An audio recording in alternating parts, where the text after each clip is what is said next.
Hey everybody, it's Chris Demetrick here from the Dems World. It is Friday the 13th and 2015 and it's a beautiful 14 degrees here in Syracuse, New York, and wind chill actually hit negative 25 this morning. But anyways, today is a great day to go over some of my non-traditional shop tools that I use. Things that I use that are not truly woodworking tools, but you use in the shop. An example would be people use the old pill cases that they get their pills in and they put their nuts and bolts in.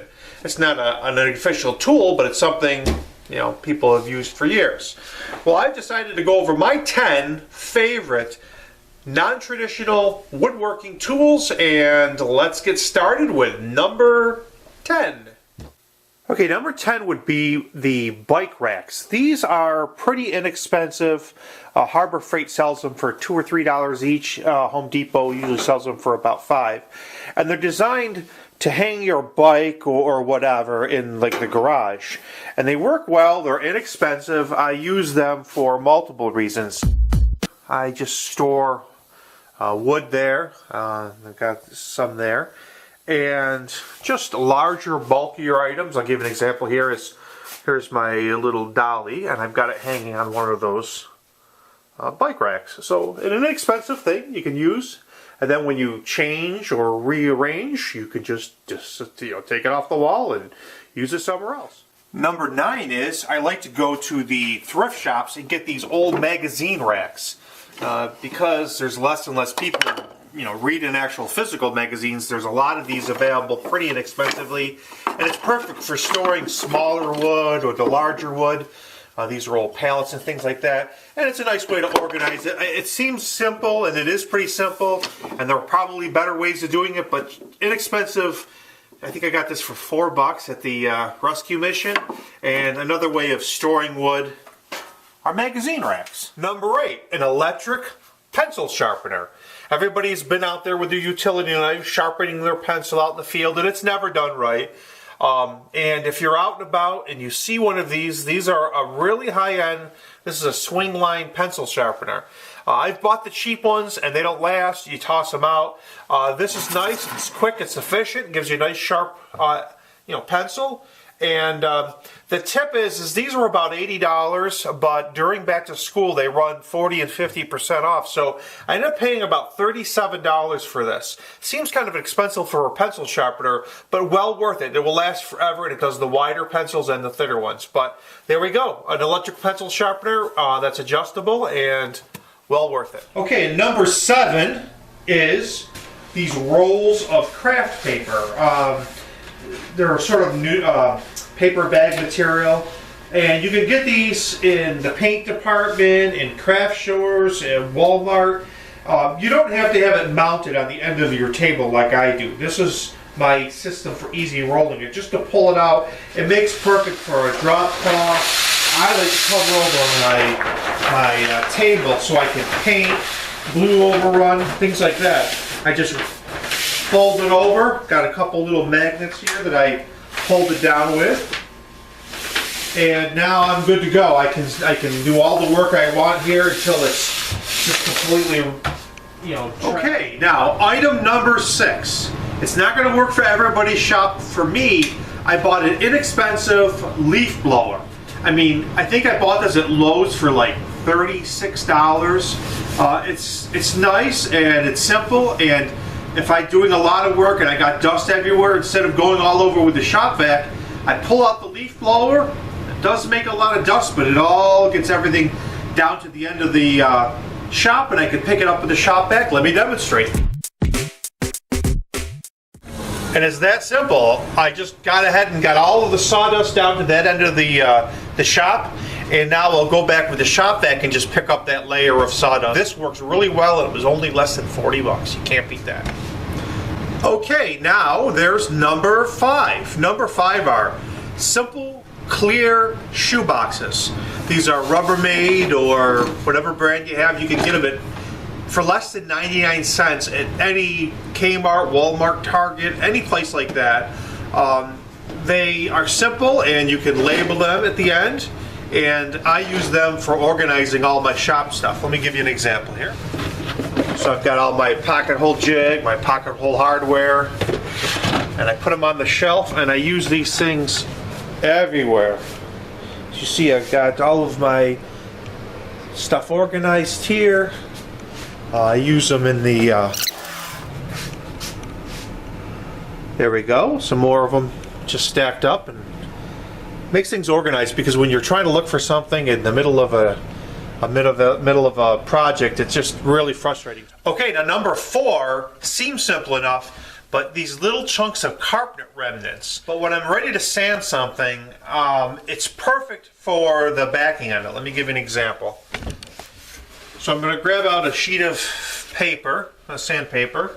I've got this part that I kind of want to round over a little bit, and it's just enough that it allows it to grab onto all the edges.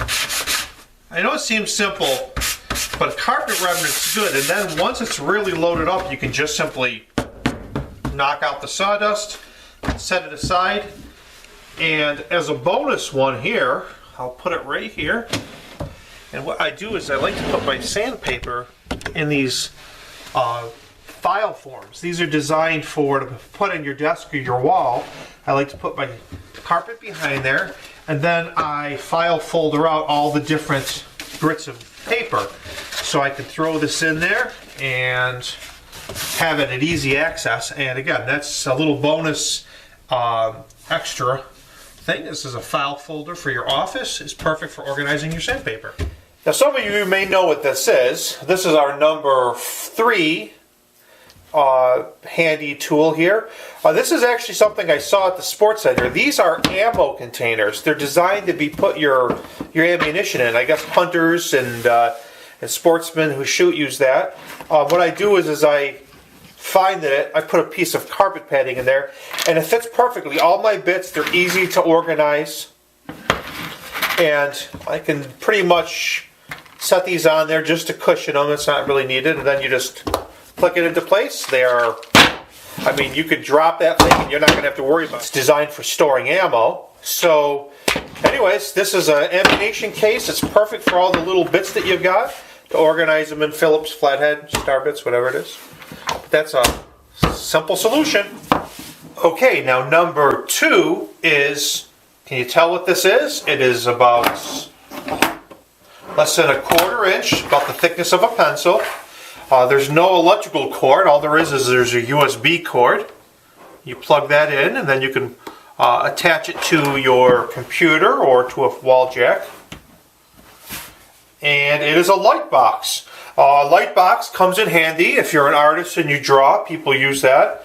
But what it's used for, and I use it all the time, is if I'm sketching. Now here's my sketchbook, and I'm drawing, and I'm coming up with, well, I'd like to get a copy of that. Or maybe you're on the internet and you see a pattern that you like. Even Steve Ramsey has patterns in which you need to overlap the 2 pieces together. A little light box like this works out perfectly. So I'm going to lay over my sheet of paper here, and I can draw it on the paper that I'm going to mount to the wood. It's a simple idea. I use it all the time in the shop. It is nice and thin, and when you're done, storage is a breeze because it literally takes up little to no space. So number 1 for me is my label maker. This is a Brother label maker. It's a QL 570, and let me show you mine right here. And you can put different size rolls in here. It is thermal, so there's no ink. There's nothing that needs to be changed out. Software looks like this. It actually has all of my labels I've made in the past that I've decided to save. But if I want to get a label, I just open it up, and I just do a test here. Comes right out here on the label. Again, no ink to run out, it's just thermal. So it takes it, prints it out, it simply peels off, and you're ready to go. But let me show you how I use it in my shop.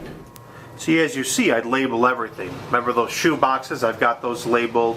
I've got all of my paintbrushes and all of my containers labeled with what they are.